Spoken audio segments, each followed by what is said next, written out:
балиғатқа толғанға шейінгі балалардың бәрі жәннаттың балалары. Сол балаңыз иншалла сізге шафаатшы болады ақыретте.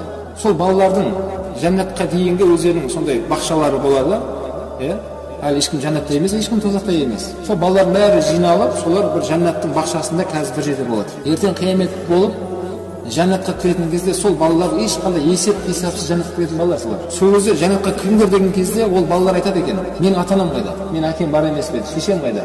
деп сол есіктің алдында кірмей тұрып алады дейді. Сол кезде сол баланың құрметі үшін ата-анасын аяқтан алып келеді екен. Баланың құрметі үшін. Сол кезде бала ата-анасының қолын ұстап енді кірем деп айтады екен. Сөйтіп қол ұстасып жәннатқа кіреді дейді. Сол бала иншалла сол әке-шешесінің шафаатшысы болады. Алланың тағдыры ғой.